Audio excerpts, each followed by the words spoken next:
Moving quickly along, I'm going to bring a powerhouse to you.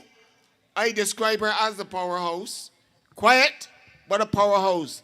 The next speaker will be Member of Parliament for St. Michael South Central, Marsha Cattle.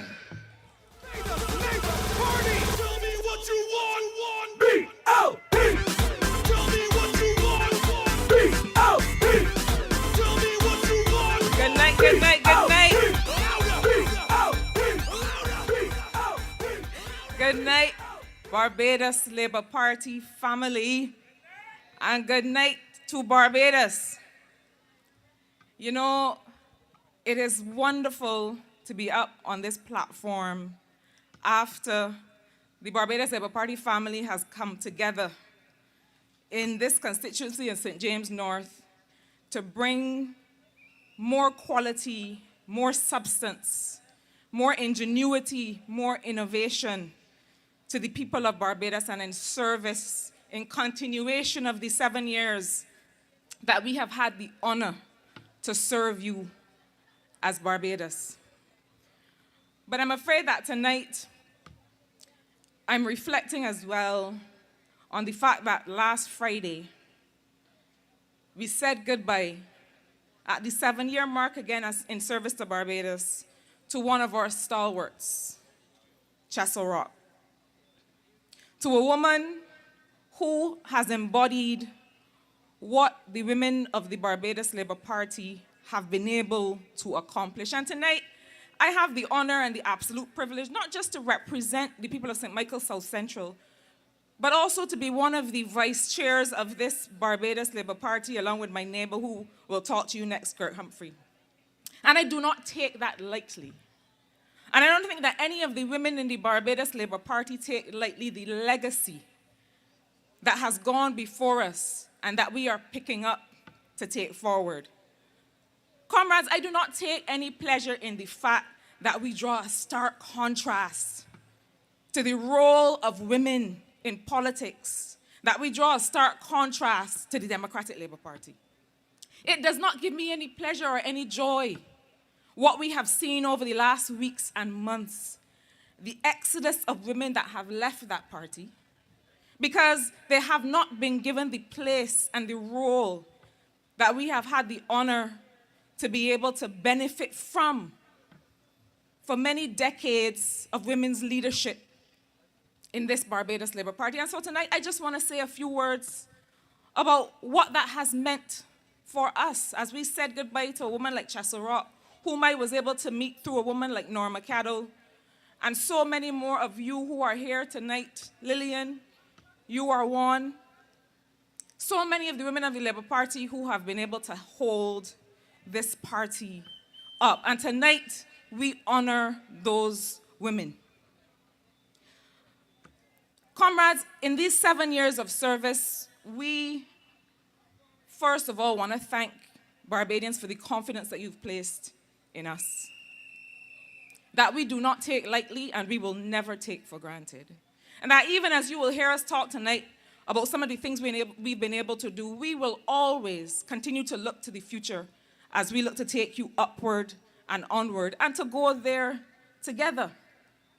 We have been able to enjoy the work and the legacy of people like Dame Billy Miller, of people like Sir Henry Ford and the Ford Commission on the status of women that was able to produce 212 recommendations, most of which made it into policy in benefiting the women of Barbados.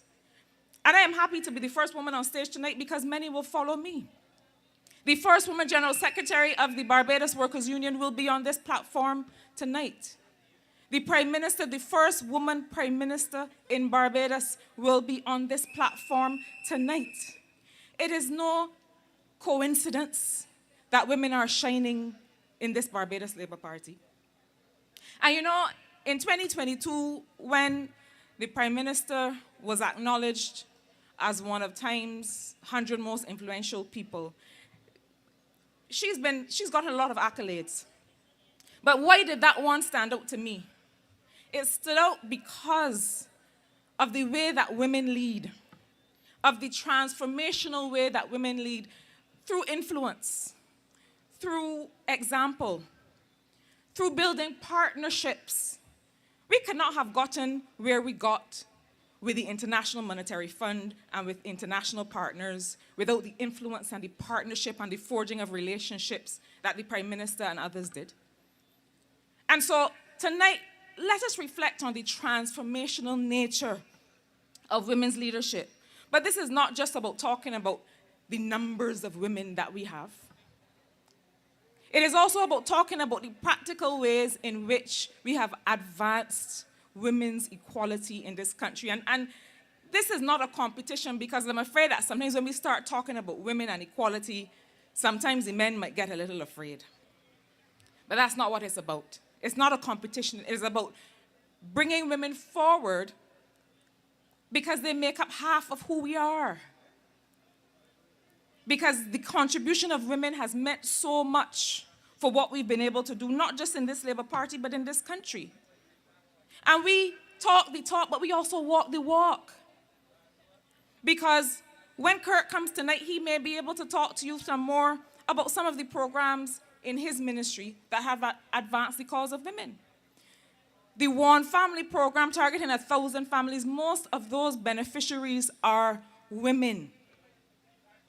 Up to 80% of who benefits from that program are women. And let me tell you something that I know as an economist, because economics is not just about GDP and balancing a budget.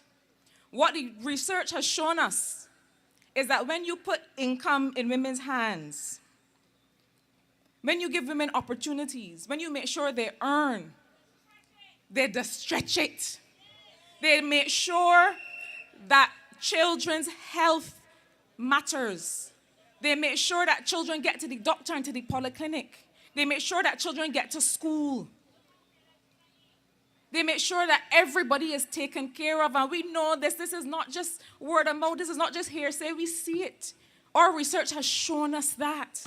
This Barbados Labour Party is a party that works on evidence. This Barbados Labour Party is one that is not afraid to put women forward, where women have to find out on the radio that they were let go from the Senate, where women are trodden upon like we have seen in the Democratic Labour Party. And I don't take joy in that because I'm a woman. And I got here on the shoulders of the women that you will see here tonight, and the Honourable Prime Minister, and Dame Billy Miller, and Lillian, and Chessel, and others. They have brought us along. But it is not just the One Family program that's targeting women. When you invest in care in households, you are making sure that women are freed up to work and earn and participate in our daily lives. And we did that through the Community Elder Care Program, which is not only helping provide care to the elderly so that women who would have been providing that care can go and work, but it's also mostly work that is carried out by women. We have been able to expand women's employment through programs like that, through programs like the school monitors, where mostly women had been going into schools during COVID and providing care to children. And when people said that COVID was over and we should stop that program, we said no way. We said those women have families, those women have children to send to school, and those women are doing important work in these schools, and they must continue to earn and be employed and make money in this country because women's contribution matters. Comrades, the report of the National Commission on the Status of Women was laid in Parliament in the month and the year that I was born. It did tremendous work to make sure that women have a chance, that women's voices are heard, and you will be able to hear more of those voices tonight. So, comrades, I want us to continue to make sure that we uplift and we honor not just the women of the Labour Party, that we provide opportunities not just to the young women who are coming up, but that we make sure that we set an example to those in the Democratic Labour Party. I know they've got a lot to do to get themselves together, but one of the things that they must stop doing is stop alienating women and make sure that Barbados can continue its legacy. People look to this country to see what should we do on gender equality, because Barbados has led this region and this world. And so, comrades, as we go upward and onward, let us take as an example women's innovative and transformational leadership in this party and in this country. That is the kind of leadership that will take us forward, upward and onward together. Barbados Labour Party family, thank you.